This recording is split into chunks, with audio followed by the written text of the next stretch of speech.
Hey guys, if you made it this far, you made it to the JavaScript enumeration phase, where I'm going to show you how to enumerate your way through JavaScript that may be in the page itself, in the DOM, or in the JavaScript. There's a variable q equals right here. It's the variable from here. And I can put it in this search parameter. So how you get there is, let me close this, I'll show you. You go F12, right?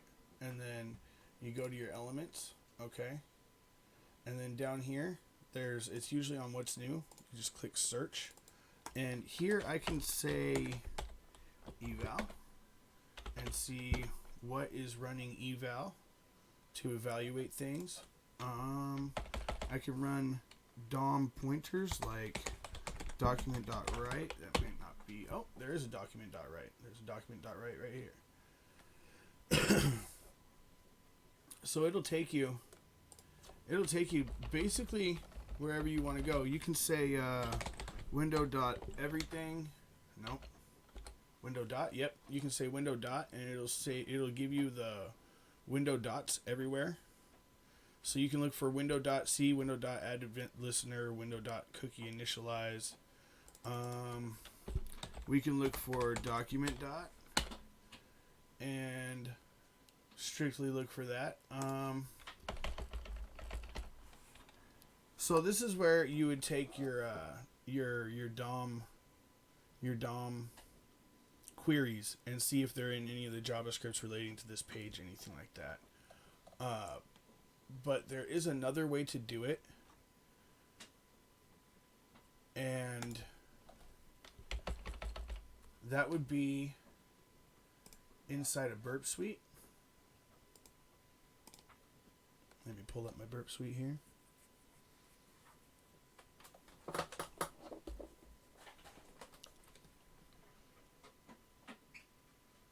There's a plugin on the browser called DOM Invader, and DOM Invader traces the DOM stack for you. It's a really little, it's a real little helpful tool. It's nice. Let's open up the browser here, and this is just the juice shop that's provided as the lab here. So this is the same lab that you'll be doing.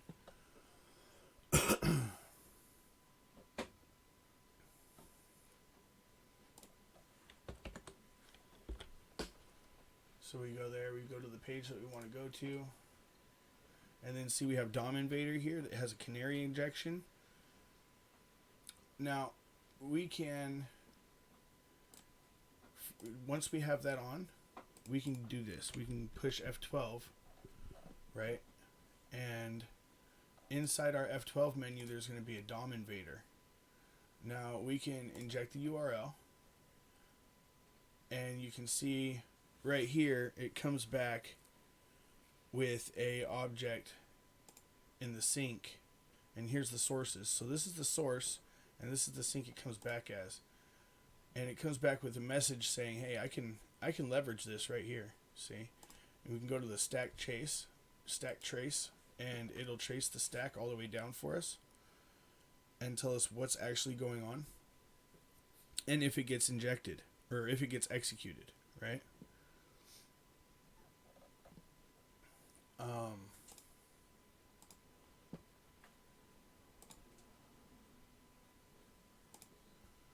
We can inject forms. I don't know if there's any forms here.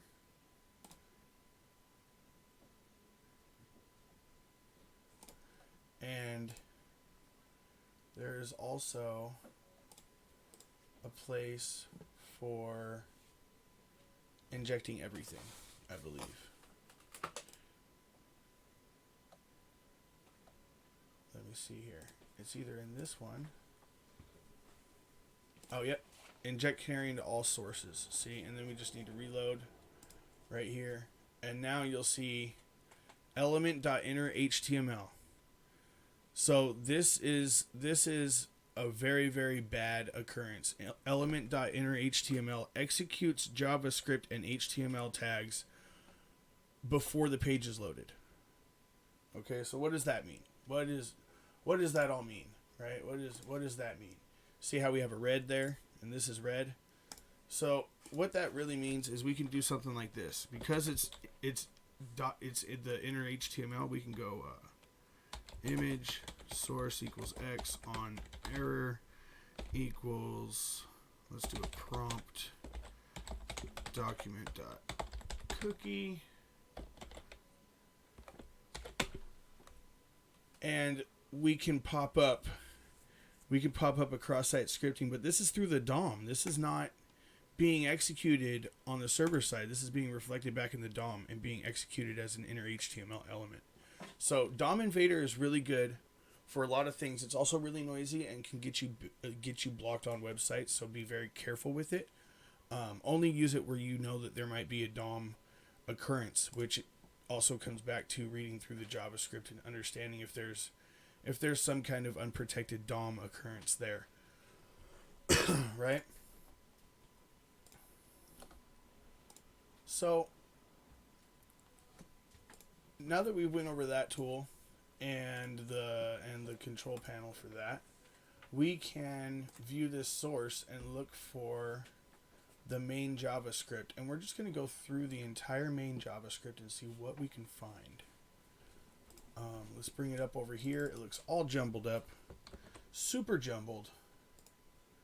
Okay, and as we walk through this JavaScript, I'm going to show you exactly what I'm looking for, and I'll point things out, and you should do research after this to come up with your own way of going through JavaScript and looking for patterns that you like. So the first pattern that I see is server.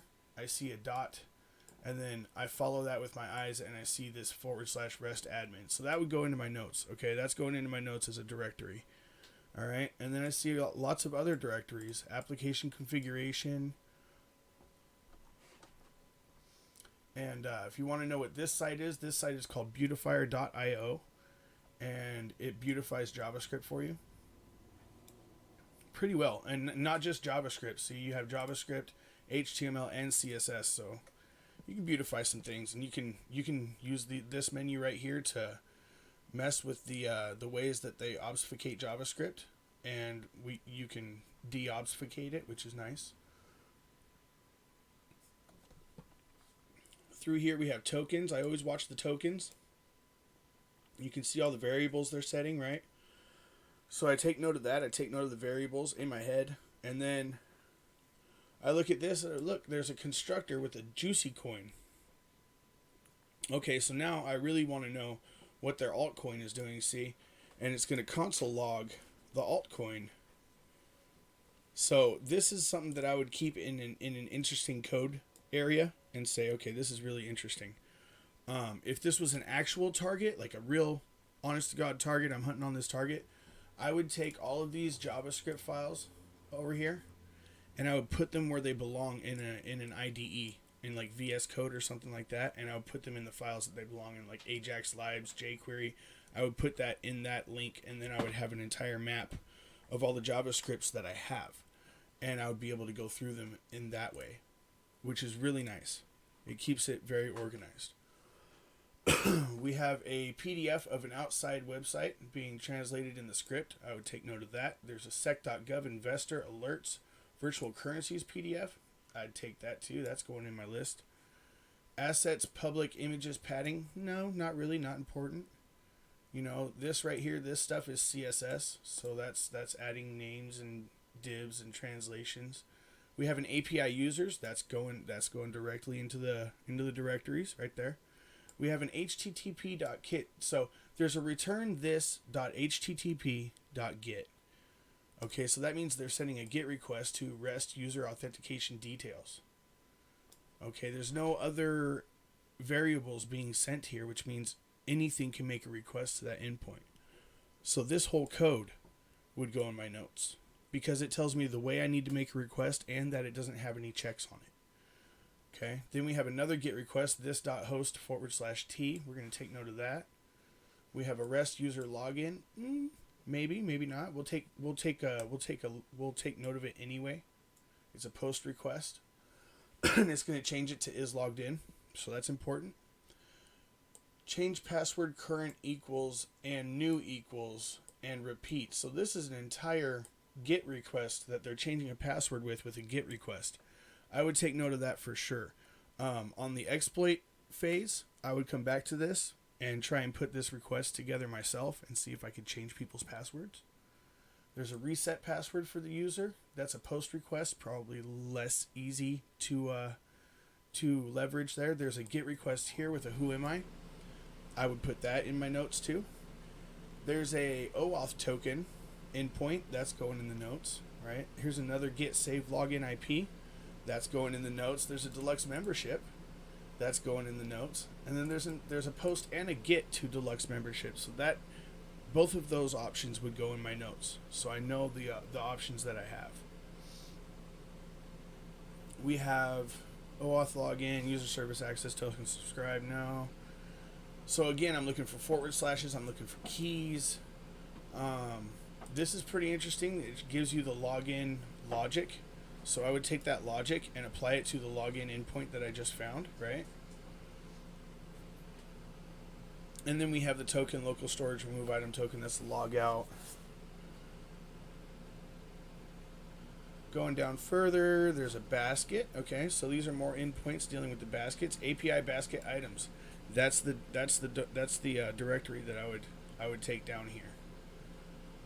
And it doesn't tell the request type, so I would just put that down. We have a get, and a put. So I would assume that this responds to get and put on these endpoints right here. So all of this would go in my notes. Those all go in the directories. These all go in the directories. Okay, are you following the pattern here? All of these things that have to do with HTTP requests are going in the directory. Point blank period. This one right here, parse int session storage get item bid.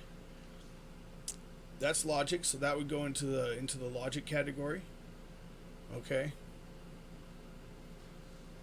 And we keep going down here. There's a guard for the token. All right, and I'm just scanning, looking for keys, anything that's base64 encoded, anything that pops out, assets, public images, products, no.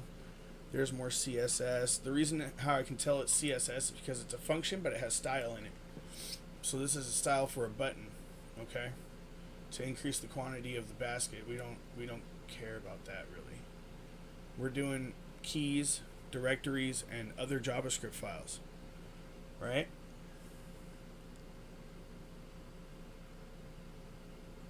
Here's a selector. At purchase basket, allow edit, display total, total price, emit product count. See, this is the logic for how they're counting their products with discounts and coupons. That's interesting logic, and I would probably take note of it. Here's an address select endpoint. That's going in my notes. Okay, so this is because it's a bug bounty and it's a black box. REST track order. We're gonna put that in there too, because it's a black box test. We're gonna try and enumerate as much as we can because we don't have the files to look at, right? This is some logic that looks like it goes to the order ID, but the order ID is executing code, so that would go into my notes too because that's fishy. That just screams some kind of code execution to me when you're running code like that inside of the JavaScript without sanitizing it first. So that logic goes right into the notes. API feedbacks, that's going in the notes. All these other requests, those are going in the notes. REST CAPTCHA, maybe not. Depends on if their CAPTCHA's weak or not.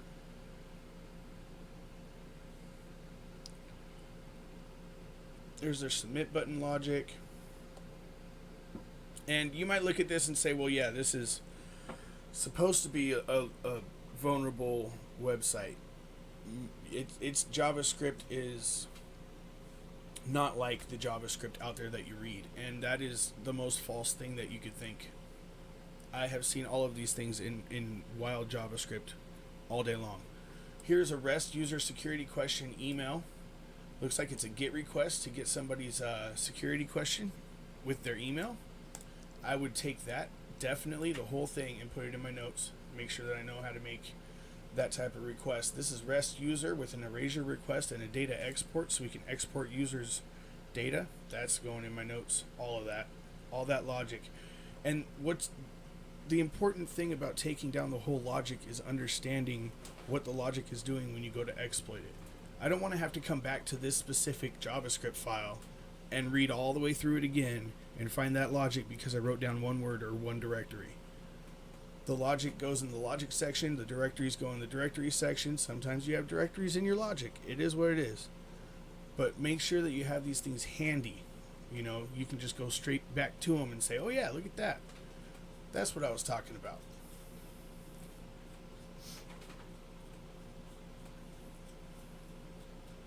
API security answers. So we can look at their security answers by posting to the security answer API.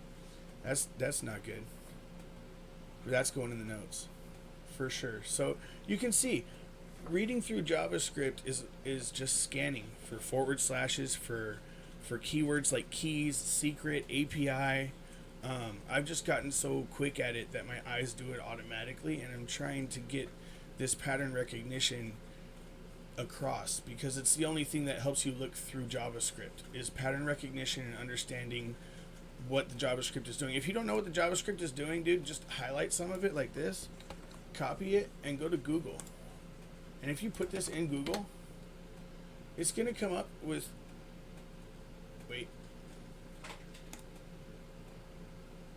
it's going to come up with JavaScript hints and tips. So let's go here and say JavaScript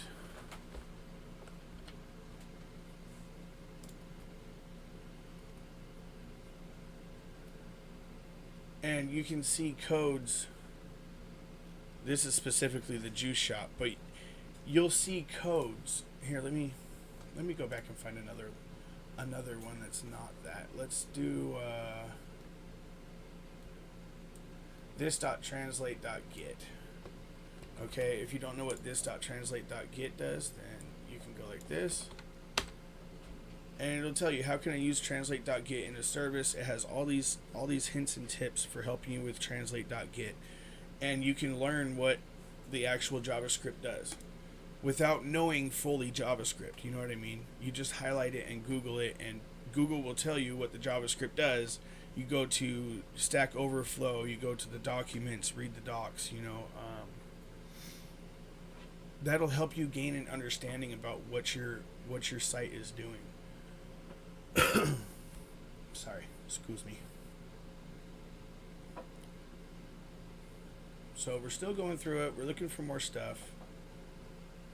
Right?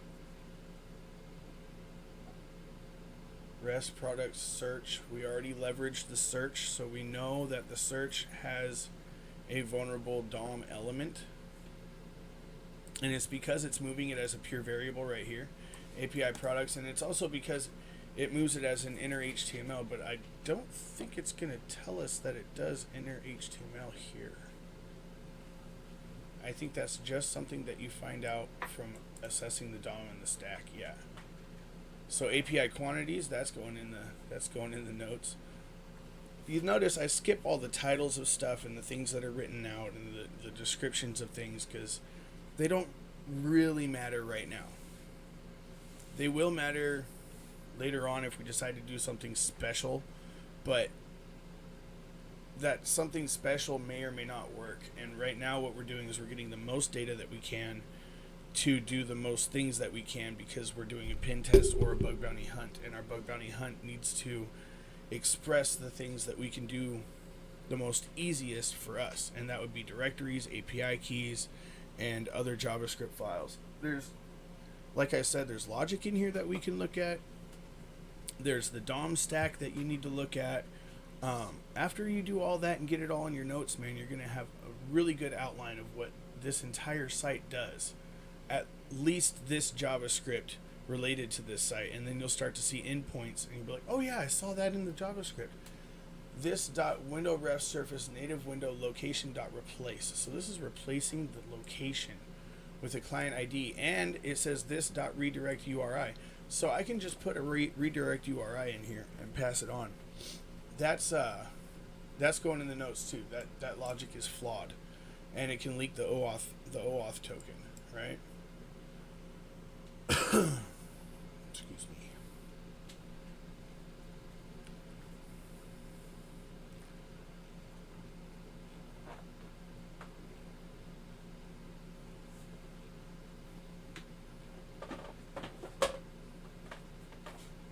What else do we have here? API recycles, address edit, router link, that's all going into the notes. Confirm bar, don't need that.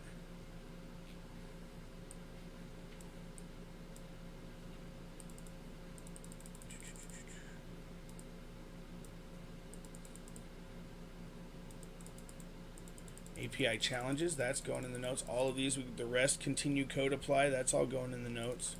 Right? Every directory we find going in the notes.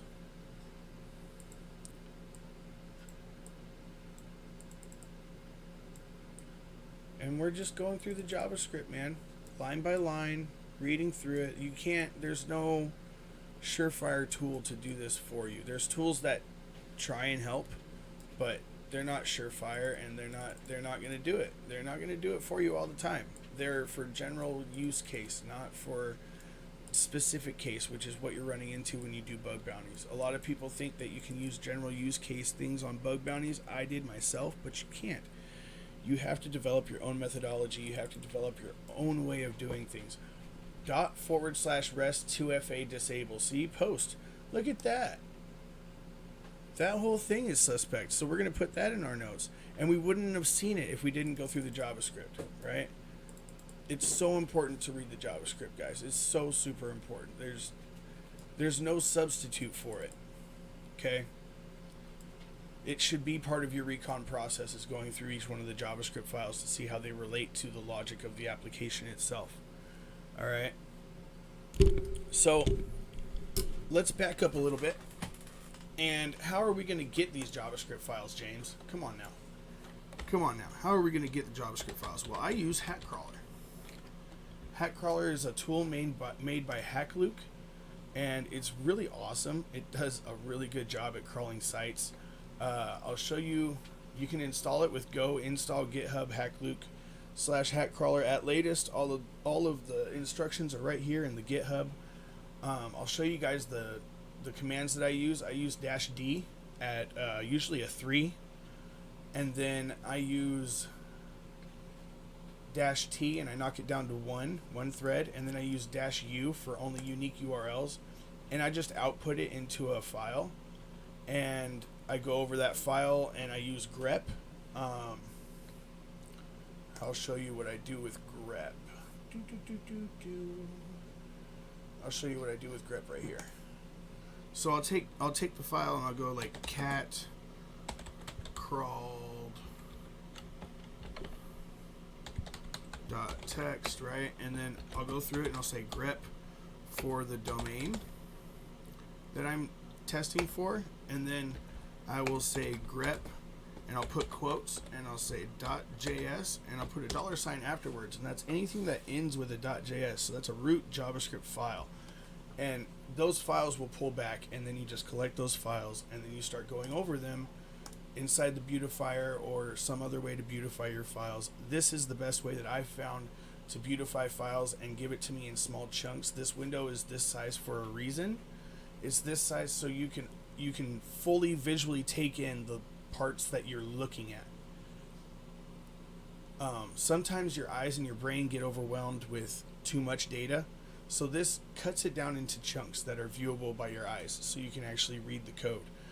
After you do this for a while, you get used to reading other people's code. Writing your own code and reading other people's code is two completely different things. And once you get used to reading other people's code, it's a lot easier to write your own. But reading other people's code is a very, very, very important skill. Learning code is not. Reading other people's code and knowing what it does, very important. If you want to get past bugs that are like IDORs and XSS and basic file and information leakage, then you're going to want to start coding so you can make personalized programs to do requests and stuff that you want to do your own way. But that's later on, man. That's later on. It's something to reach for, you know. That's basically it for JavaScript. You just want to go through each line, look for forward slashes, look for anything that looks like a directory, any kind of API endpoints, any kind of login API endpoints, any kind of endpoints in the file structure itself, and keep those all in your notes. All the logic, keep that in your notes.